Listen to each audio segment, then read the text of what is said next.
Good afternoon. Welcome to the PSC Colloquium. This is the first colloquium of the new academic year. And it's my pleasure to introduce a new member, of the PSC community, Dave Kirk. Dave is a professor in the Department of Criminology and a research associate at the PSC.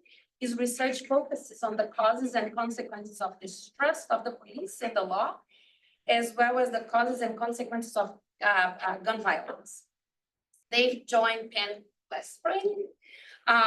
Prior to that, he was on the faculty at the University of Maryland, Oxford, and the University of Texas at Austin, which means that Dave and I were colleagues at the University of Texas. We started there as assistant professor together. And here we are, new colleagues again. And so I'm delighted to welcome Professor Kirk to the PSC community and to the colloquium. Very happy to be here. I was in new faculty orientation a week ago, and I was actually thinking back to when I started at UT. This was a long time ago. And the TCO was there, and I knew that there was two other faculty members. Sitting around this table, I'm like, is that her? Is that her? And I was looking for you in this one, but obviously you did a previous year. I want to talk to you a little bit about some work in progress today, and I'll hopefully remember to tell you a little bit about the title when I get to it. Very much open to your questions and comments. If there's any clarifying information you want over the course of the presentation, please feel free to ask. Somebody stop me if I'm still rambling at like 15 minutes till, so that so I can hear some of your comments and questions, because I want to get your feedback. So just a little bit of background before I get into the heart of the study. Really my interest in thinking about ultimately it's a paper about the effects of juvenile arrest on later life outcomes. And myself and plenty of other folks have been interested in the era of mass incarceration and the repercussions of that. Lots of people being scooped up by the law, whether it's prison or police or whatnot. And then the fact is that the outcomes are distributed by a lot of different social characteristics, race, ethnicity, and their socioeconomic status. Throw a little data at you. About 30% of Black males during the height of the mass incarceration era, this is in the 1990s, were arrested by age 18 compared to 20% of white males. So even for white males, we're talking about an enormous number of individuals arrested during adolescence, but magnified even more so when we're talking Black males. I am emphasizing that was the height of the mass incarceration era, because even though there's still a lot of use of the criminal legal system against individuals in the United States, it has changed. And I will show you some trends in just a second. Little motivation for the study. So about a decade ago, Rob Sampson and I published this paper in Social Ed, where we wanted to understand, what happens to people, to adolescents when they get arrested, in terms of their likelihood of graduating from high school. And so we use kind of the early waves of the data that I'm going to use today for this study, where I'm going to extend the work beyond a decade ago to look at college outcomes. And even though this is kind of in a sense, I think a question that we should be concerned about, the effect of arrest on education, on later life outcomes. Surprisingly, there's not a ton of research on it. So there's been a few motivating studies for both that past work and the current work that have looked at the consequences of a criminal record or the consequences of arrest for educational outcomes. But by and large, there's as with a lot of research, there's ways for improving on what we've done in the past. So one thing is just that the past research, including my own with Rob Sampson, we looked at high school dropout, the effect of juvenile arrest on high school dropout. We did a little bit of analysis of whether there was a association between arrest and college enrollment.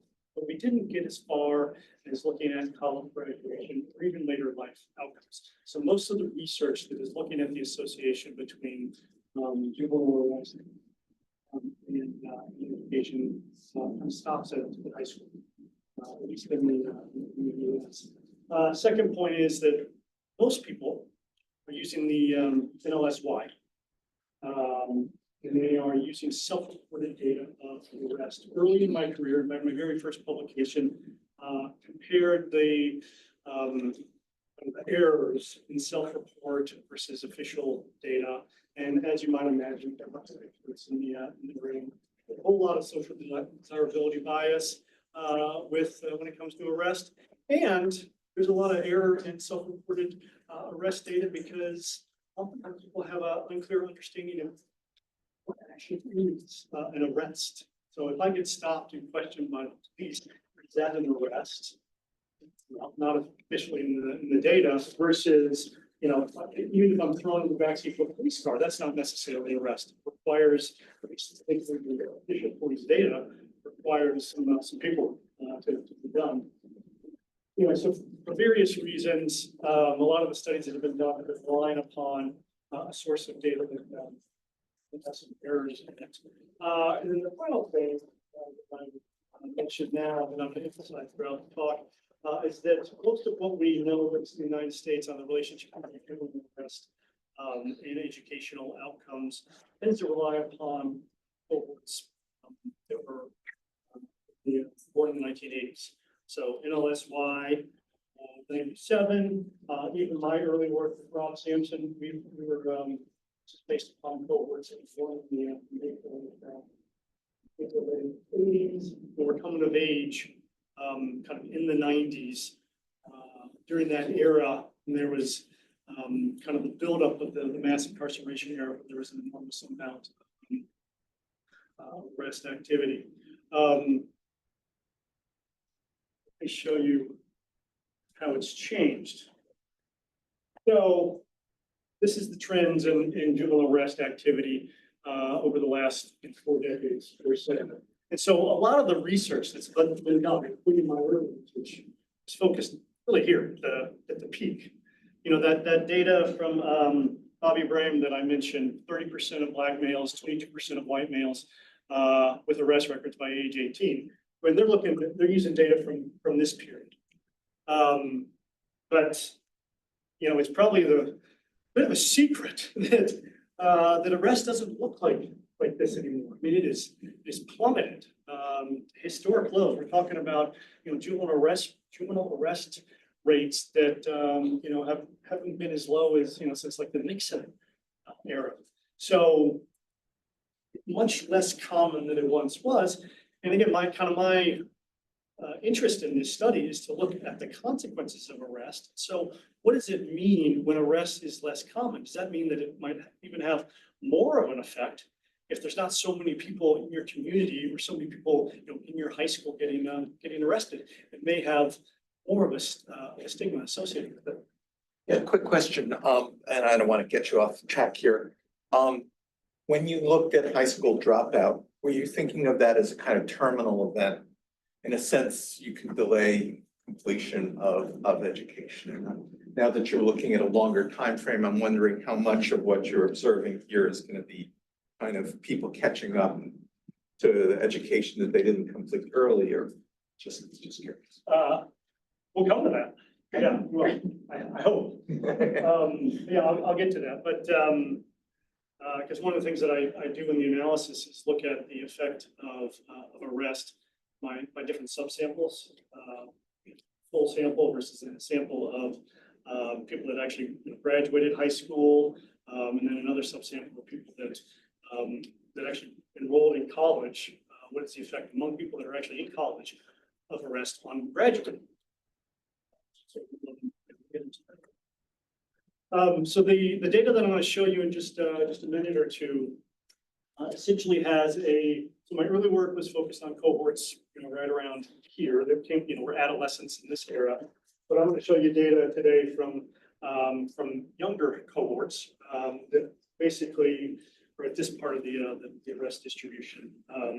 One was born in roughly 1986, and so they're kind of hitting their adolescent years around 2000 or so, 2003, and then I'm going to show you a cohort of individuals born in 1995, and so they're getting into their crime-prone years, 15 to 18 years later. So they're kind of at a different point of this distribution than most of the other research that's looked at the relationship between arrest and educational outcomes.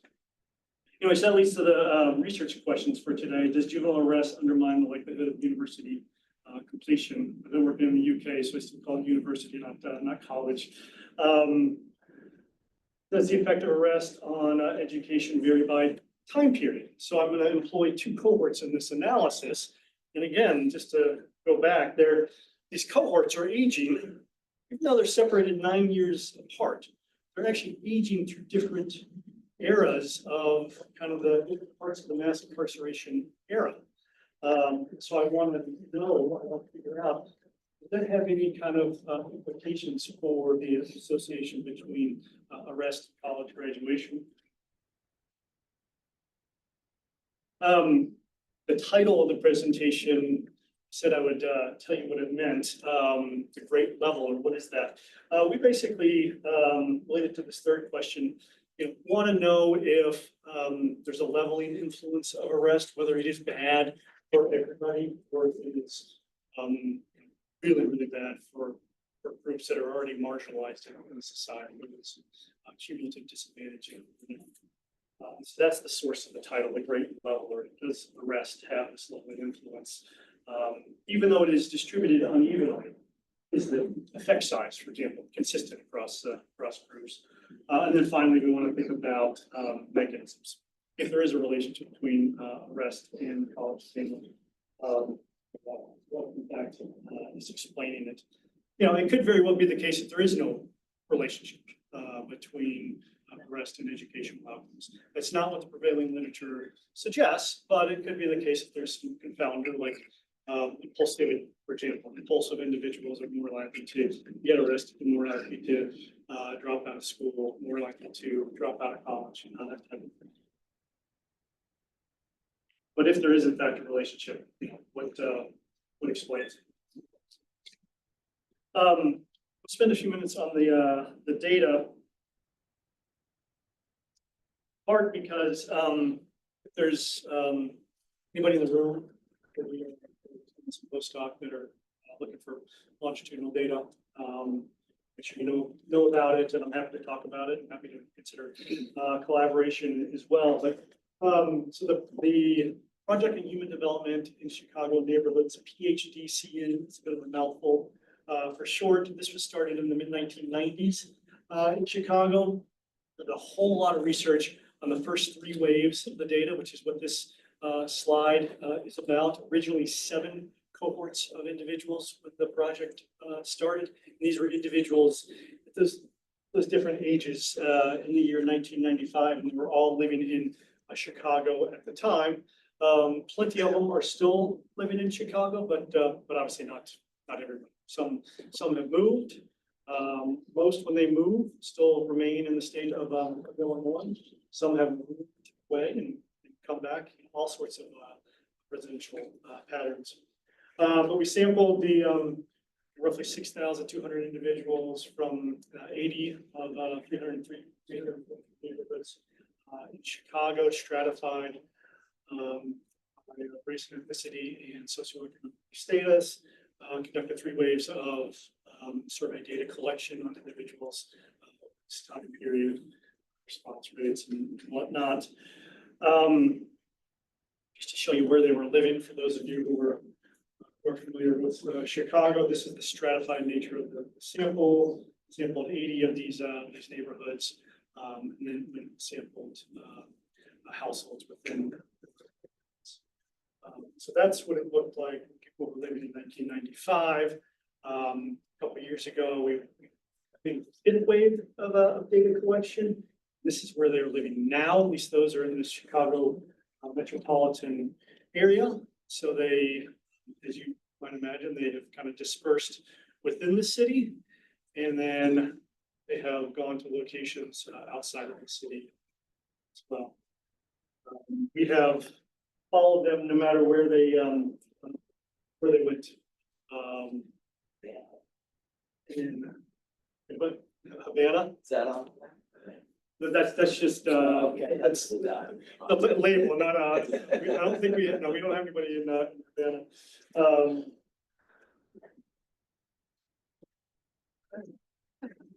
So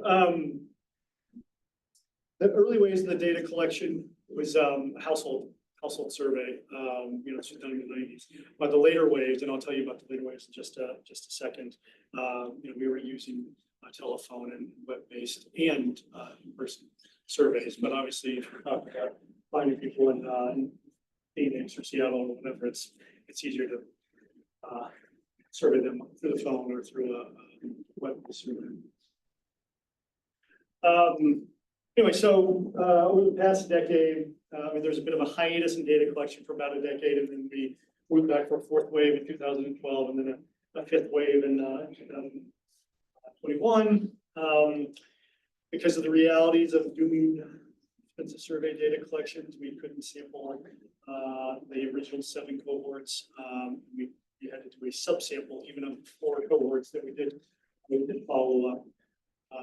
So I'm going to be talking today about 2 cohorts, what we call the birth cohort. These are individuals that were infants in 1995. By the most recent data collection, they were 26 years old. Those that were 9 in 1995, now they're around 30, but they're about 35 years old by the end of the last data collection. And we have linked up the survey data with arrest data, full criminal history data, going back to the 90s. Now, this is just for the state of Illinois. Obviously, there's going to be some arrests that occur outside of the state of Illinois, and to kind of pick up those arrests, I do rely upon the self-reported arrest data that I just told you 10 minutes ago. Was, potentially had problems, but at least at this point, we haven't got the FBI just to give us a data dump of every single arrest in the country. That's the hope. So maybe Amelia will invite me back to tell you if the results change once I get that. Anyway, a quarter century of data. I'm going to skip this. Briefly, we're doing we have a few different studies out with the most recent data. Again, I just highlight this if you want to get more familiar with the data, particularly if you want to get are interested in using it. A paper on kind of the life course of exposure to gun violence that came out JAMA Network Open last year. We have another kind of a follow-on to this that I hope to go back to my office in a little while and see acceptance from Science Advances that looks at gun carrying over the life course. Anyway, a few different studies have used the most recent data. So check those out if you're interested in getting more information about the data, or just ask me. Methods. Again, we're looking at the relationship between arrest, and I will tell you the boundaries of the age, but we're basically talking about arrest during adolescence and its effect on the likelihood of graduating from college with a bachelor's degree. We use linear probability models for the analyses, basically for the ease of interpretation of the results, but we also reran everything with models in Firth's models and same. Stratified, you'll see them in we stratify the models by different socioeconomic characteristics.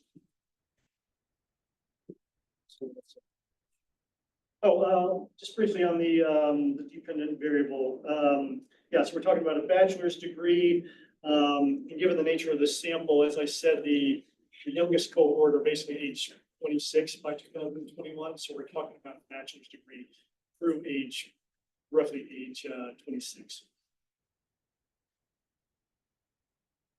Okay, so in terms of the independent variables and counterfactual comparisons, so the treatment we're interested in is an arrest record.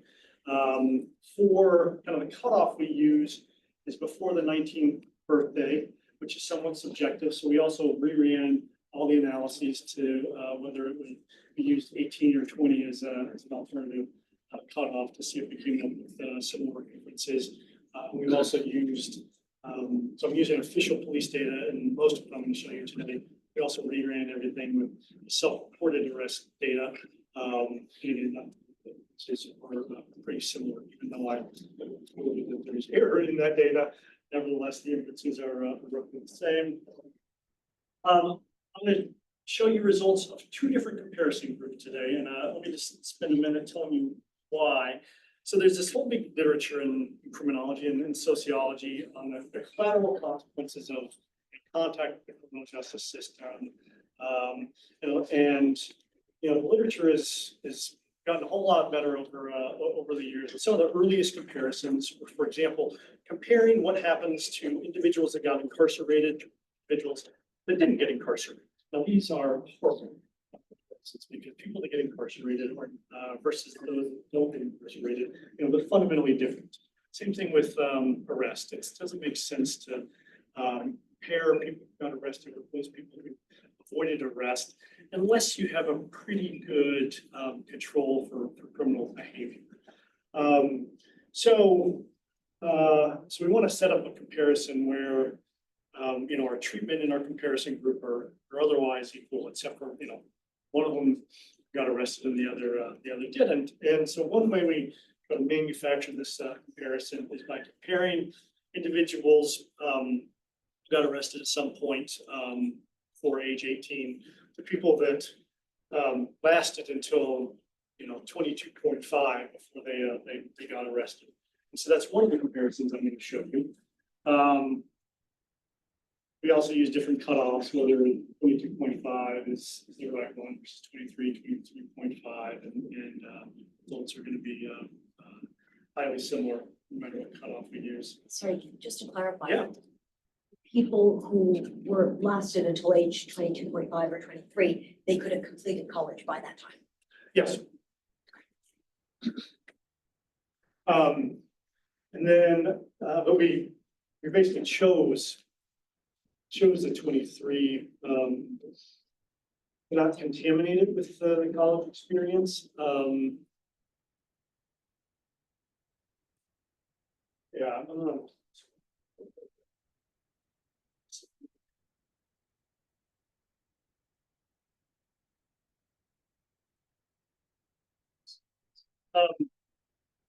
We also use a combined people that were never arrested in this group right here.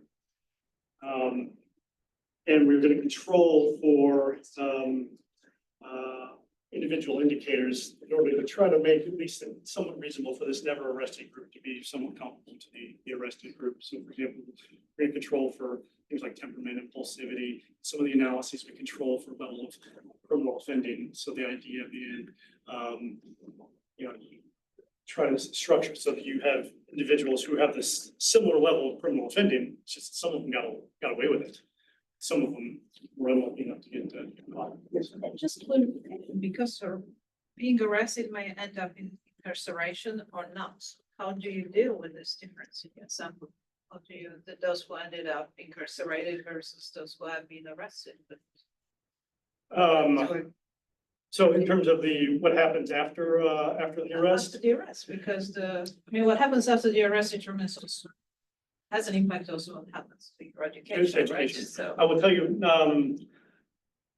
lot of the arrests are ones that end in, well, not all of them end in incarceration. We're talking about any kind of sanction probation.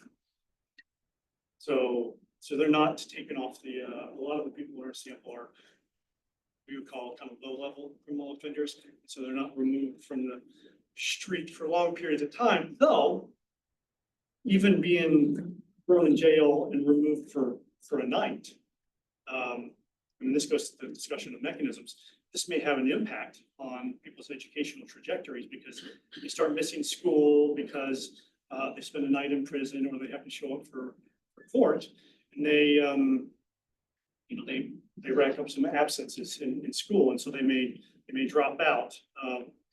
Not necessarily because they are being forced out by schools, but because they're just absent and it's hard to catch up. So there's just different reasons for it.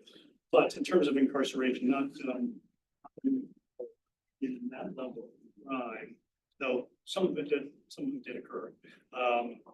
But even then, the nature of the court process and the criminal justice process, these were sometimes older offenders, and it took a while for them to prosecuted for something like incarceration. There's some sample selection to enter, who's born in that period, that you're able to get some coordinated from some people who were incarcerated in prison and probably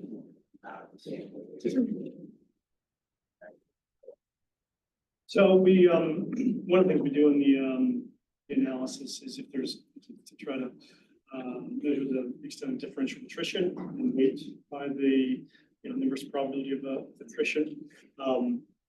But yeah, it could be the case that those most likely end up in prison just are not around in 2020.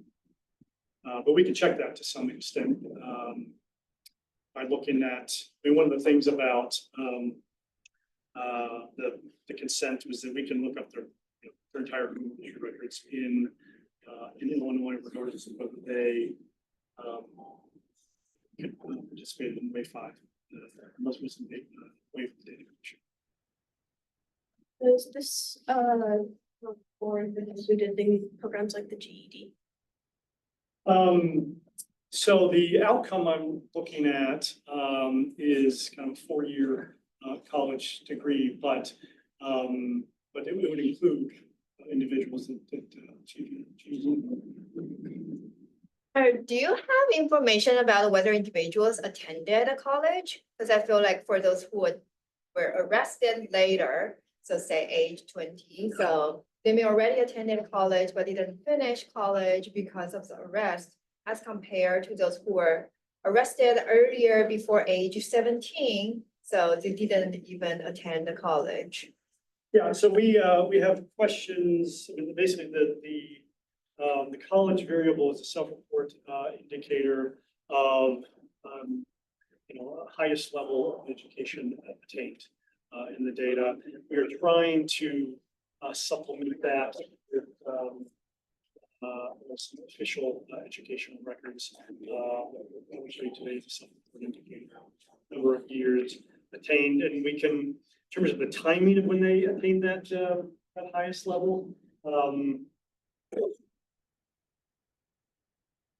We don't have exact information on it. When exactly did they finish their education? I mean, we have within a window, but a precise date I don't have. All right, let me get to the results in the interest of time. Yeah, so it's an extensive data collection, lots of covariates. So one set of models, we enter these as control variables, and then another set of models, we enter the covariates through a covariate penalty score analysis. And I'll show you results from both of those. So briefly, so this is just kind of the unadjusted comparison. So the never arrested and later arrested group is in the faint color, and then the purple is for those individuals that were arrested by age 19. I put this up to show you that there's large differences between these two groups that are unadjusted. So we need to adjust for observables and unobservables as best as we can, because the arrestees and the other folks, they're different on a lot of characteristics. And so that's one of the reasons why we've added a bunch of covariates to the analysis and tried to think about, what are the better comparison groups. We can't run an experiment, we can't randomize arrest. So this is the covariate balance after the propensity score analysis. And so as you can see, kind of the red is the unadjusted differences on lots of different variables, lots of differences, but once we account for propensity to get arrested, we have balance down the line. But anyway, with the point being, kind of a naive comparison, there's lots of difference between these groups. We need to do something about it. All right, let me just jump straight into the results. So the first model is without any controls. Second model is all those controls. And then the third model is the covariate balance propensity score.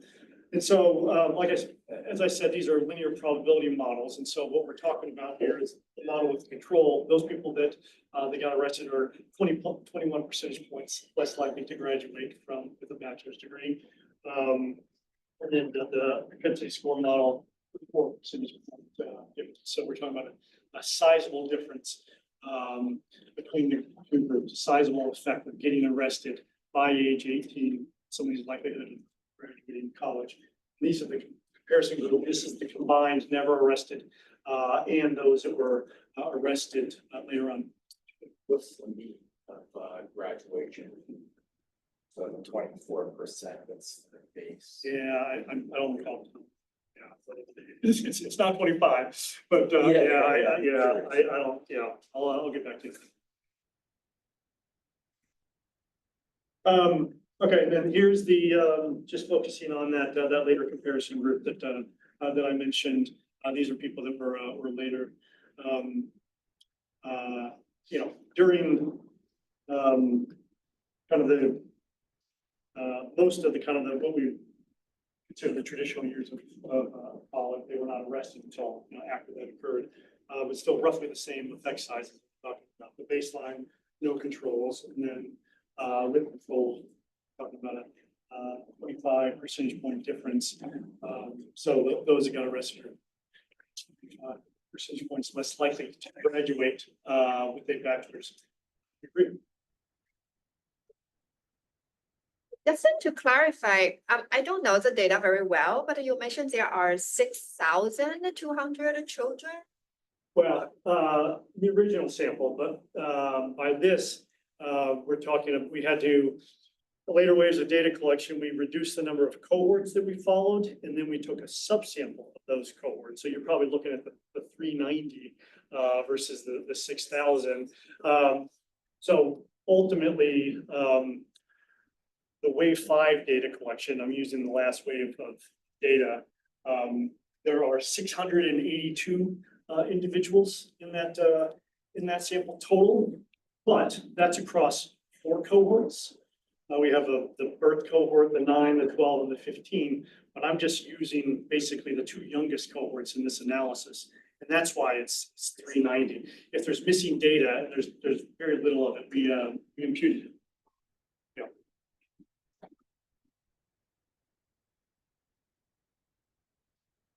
So I did, as I said, we were looking at kind of heterogeneity in the effect, and we wanted to know, for example, if certain groups suffer the consequences of an arrest more than others. And kind of to our surprise, the effect is pretty consistent across groups.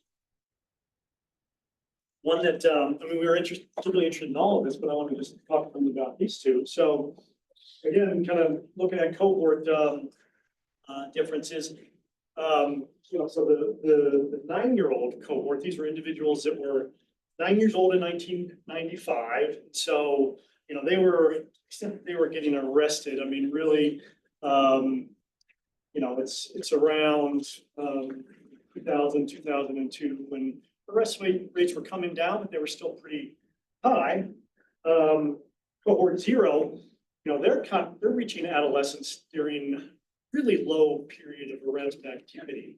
So these are kind of, again, like different eras of criminal justice penetration into life. So we were wondering if, really to try to get at the notion of whether social change is doing anything in this relationship between arrest and college graduation, whether we could see any kind of difference in the effect of these two cohorts, and we don't. And the point estimate obviously a little bit different between the two, but mostly we're talking about a pretty consistent effect between groups that are aging through quite a bit different eras in terms of the use of criminal justice in the United States. Also looked at various aspects of whether the effect was similar across socioeconomic status, split neighborhood SES into thirds. The middle neighborhood here, the middle distribution has kind of lowest effect, closer to 0.1, 0.5. Quite frankly, this one's a little puzzling to us. Is that the neighborhood they started out in the first wave or the current? The baseline. Yep. Public assistance, and then PC here, this is primary caregiver, whether the primary caregiver is a high school graduate or not. So pretty roughly similar effect sizes. We're hovering around, usually around that kind of 0.2 effect. And then finally, going back to your question about the different subsamples, and so here's a full sample. These are the models with the control variables. So roughly about a 2.21 effect. We just use a subsample of people that graduated with a high school degree. For everybody with a high school degree, I mean it's a pretty consistent effect size. But then interestingly, if we just use a subsample of people that enrolled in college, what happened after they enrolled in college, the effect size jumps up to about 0.3, 30 percentage points less likely to graduate from college if you have an arrest record, given that you're already there. And I'll talk in a minute about why that's the case. But the point of showing this is, this isn't just kind of the effect of arrest isn't just because people don't make it to college, don't graduate high school. Even those that do finish high school, do make it to college, they're suffering some pretty severe consequences from having an arrest record. Oops. Quickly, so Sarah Breen has this theory of system avoidance, the fact that surveilling people they want to avoid surveilling institutions, educational institutions being one, and also labor market institutions, healthcare. So we wanted to see if the effect we're finding with respect to education, whether you see that in other institutions, and we do not find evidence of distinction. No statistically significant distinction between participating in other kind of societal institutions. It's we're just finding evidence that of an impact on education, not on labor market access on healthcare and things like that. So just as a way of summary, we're talking about a 20 to 25% percentage point decrease in the likelihood of completing college. Pretty consistent effect across different groups. Persists for those who graduate from college, and even is a bit more magnified in the effect size for those that enroll in college. And the findings, it's not just a product of people who got arrested just trying to avoid surveilling institutions in society. So just as a way of kind of making sense of this, I want to briefly end with some ideas about what's happening here. So one is that institutional exclusion. People get an arrest in institutions of education, whether it's high schools or universities, don't want them around or have policies in place that derail their education. So probably the most graphic example obviously see it's like in high school programs with problem kids that are dropping out. Somebody spends some time in juvie, comes back out, does not go into the general ed population, even though there's some specialized program, and then that derails your educational trajectory. So that's one argument. Another is absenteeism. And somebody that gets arrested, it's time away from their educational experience. It's hard to get back in if they're spending time in court or spending time in jail. Educational trajectory. Colleges may discriminate against individuals in the application process. There's an audit study by Robert Stewart and Chris Hugan a few years ago that looked at this. And they found, I think the number found in their sample, 72% of universities at that time, this was a few years ago, were asking questions about criminal records. It's an evolving landscape. But it could be the case that in the interest of protecting students and staff at universities that we are asking about criminal records and have various mechanisms in place, not for the purpose of discrimination or differential treatment of people with criminal records, but in the interest of producing a safe environment that leads universities to exclude people with perhaps particularly people with felony records. I think the Stewart and Hugan study was an audit study of felony records. So these are serious records.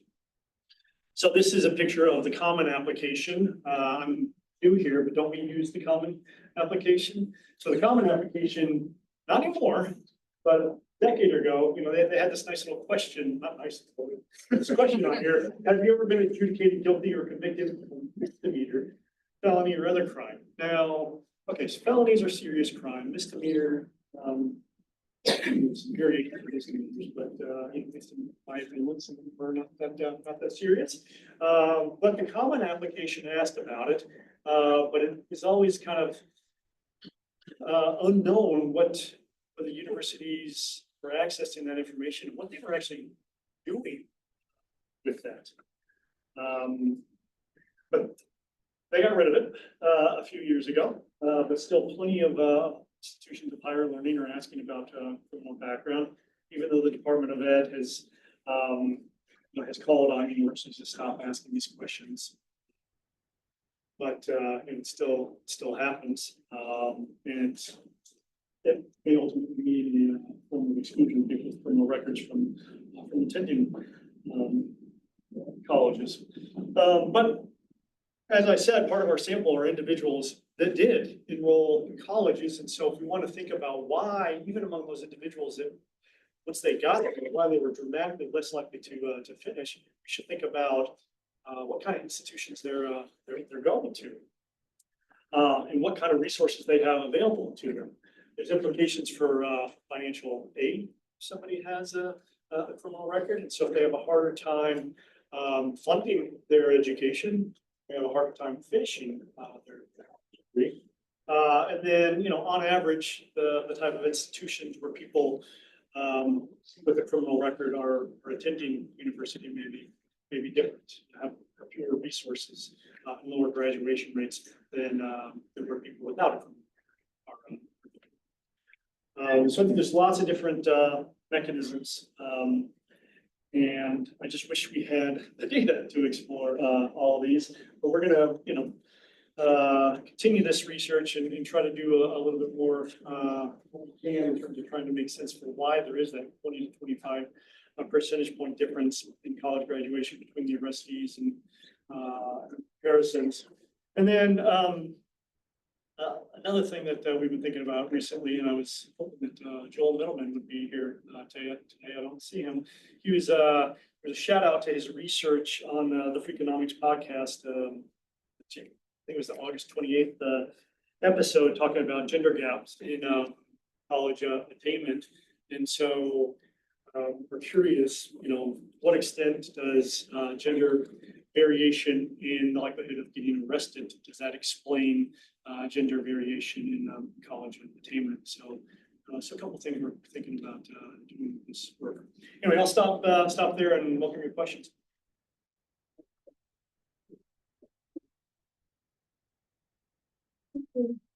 Would like to start with a question from from a graduate student, although there were many questions already, but to encourage graduate students to ask questions and, yeah.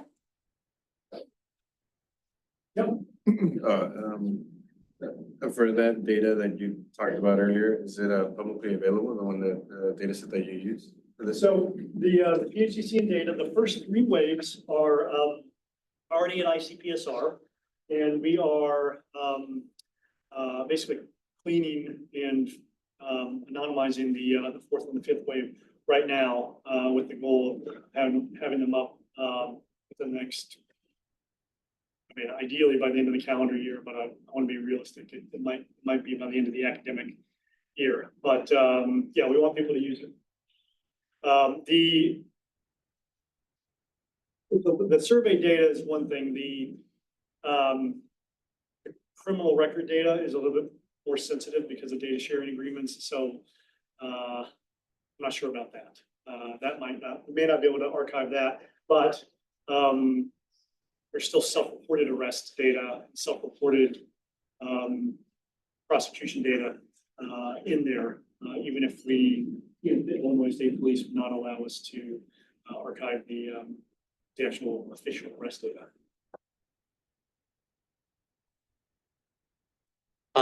Great talk, very interesting, important findings. One question is 2-year schools. So the story about institutional selectivity, that lots of institutions of higher education in the United States are not really very selective. Now, maybe they're selective with respect to criminal records, but they're not super selective with respect to SATs and all that kind of stuff.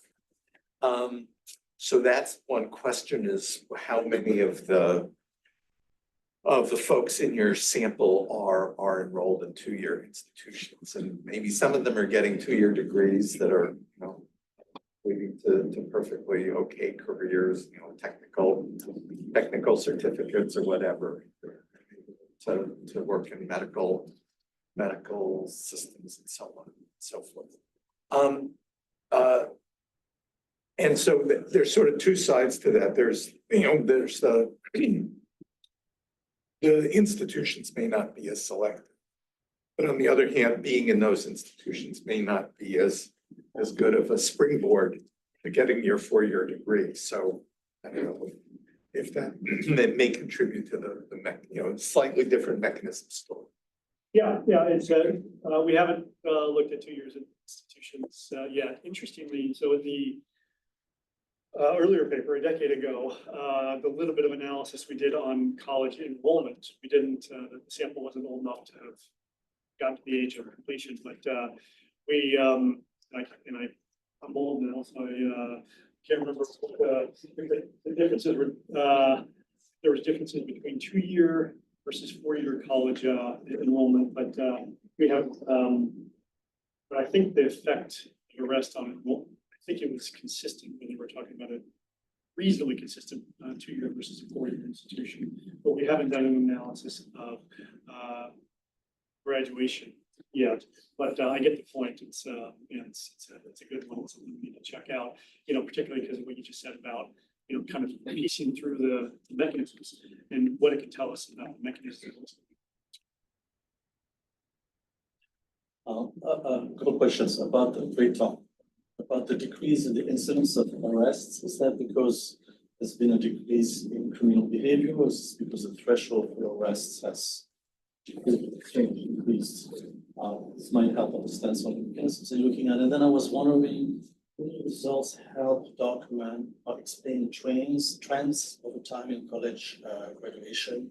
As we're seeing this decline in arrests, or the increase in college graduation at the same time. How are these 2 facts connected?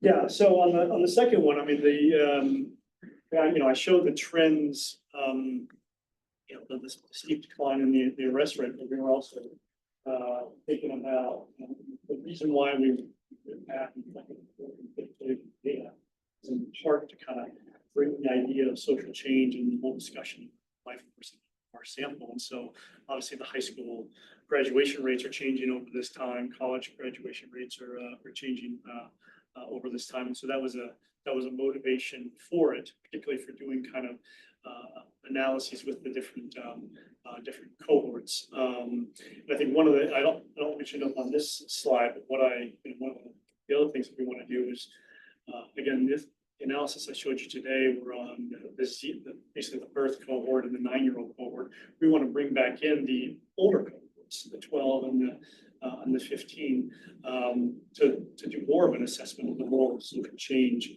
and influencing this relationship. That's kind of a next step. But yeah, so this, in essence, the study is motivated by exactly what you just said in your second comment. The first comment, why is there this, this shift in the nature of arrest in U.S. society? Well, lots of explanations out there. Some plenty of criminologists with their hypotheses. Some would say variation in policing practices over time. In drug use, alcohol use. We're talking about juvenile delinquency. More of a when police can focus less on drugs, they can focus more on gun violence and things like that. But even some of the things I talked about today are specifically related, right? So if people are more likely to graduate high school now than they were in the 1980s, then less likely to also less likely to get arrested. So lots of different explanations, but I think one of the things that I've learned over my career, there's this huge buildup in incarceration and lots of arrests to fuel that. And so one of the things that governments had to realize that perhaps far too slowly was that whether that was actually sustainable to have the criminal justice system that magnitude. And myself and plenty of other people have been thinking. I mean, this study is rooted in this whole idea of understanding the collateral consequences of that buildup of arrest and mass incarceration, making sure that we communicate that there are some very real consequences in it, even after somebody has served their time in prison. The stigma of that criminal record follows them for the rest of their lives. And so maybe the naive version of me hopes that message is getting out and we're arresting fewer people, but anyway, there's lots of explanations. So you didn't mention like triggering events, paper. I think that could explain the difference when you're 17 and 19 getting arrested versus that transition. How that could be essentially a triggering event or older adolescent, but not Yeah, well, I mean that's yeah. So the meaning of arrest does it depend upon when it occurs, particularly if it's a juvenile versus an adult arrest. Yeah, we need to think about that a little bit more, but we have the data to get into it, so we should think. Title mentioned the great leveler, so I was expecting more advantaged groups to have a bigger arrest penalty, but so what did you mean by the great leveler? So yeah.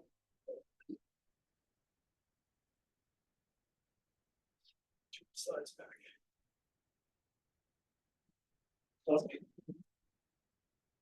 Essentially this and this. The fact that we're thinking about, one hypothesis that we toyed around with was that advantaged individuals, they could navigate the consequences of arrest better than disadvantaged populations.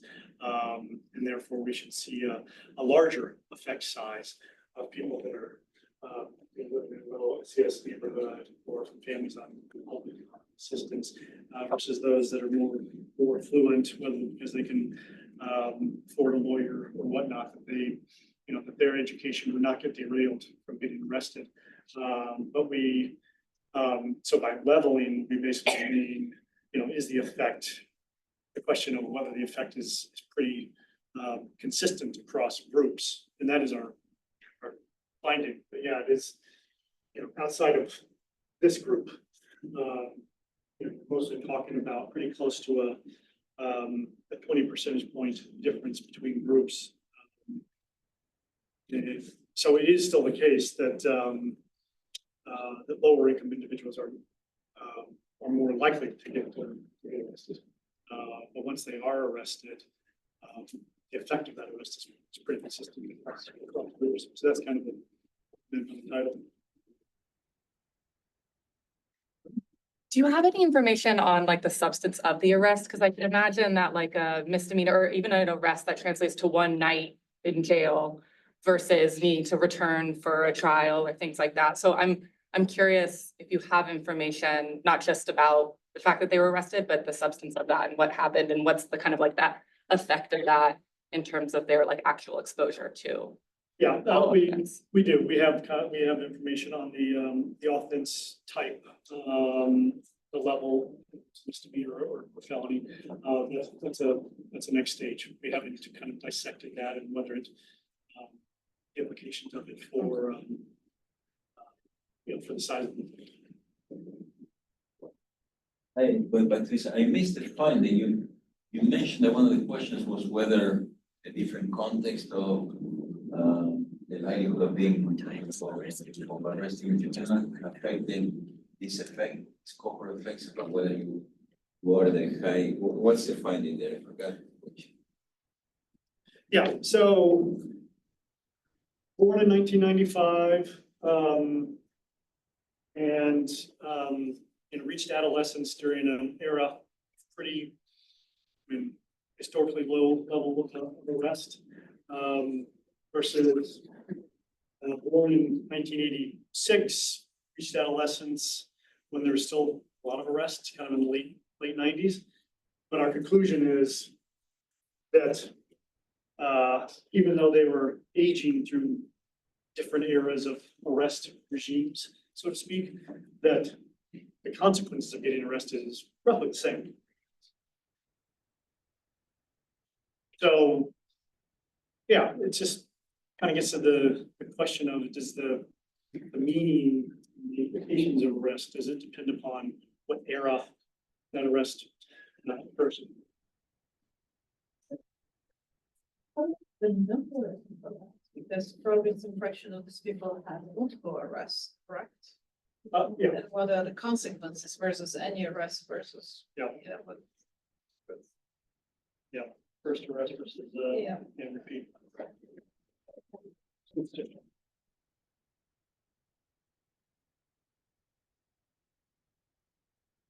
This one more, but the cohort comparison. Those two cohorts are under different arrest regimes, you say, but they're also under different college graduation regimes. So I don't know how you can directly compare that. I'm wondering, I mean, maybe the difference is large enough to make the difference, but you might want to like look at dictate probability of graduating. The absolute effect might be interesting to look at. There's the levels are different, so that might help tease out that a little bit more. And just to add what Michelle said, probably the probability of migrating out of the area that you have with data is different as well. Yeah. So, and you not having the data that you need to tease out, the more detailed data might be worse. Yep, excellent points. Well, thank you so much.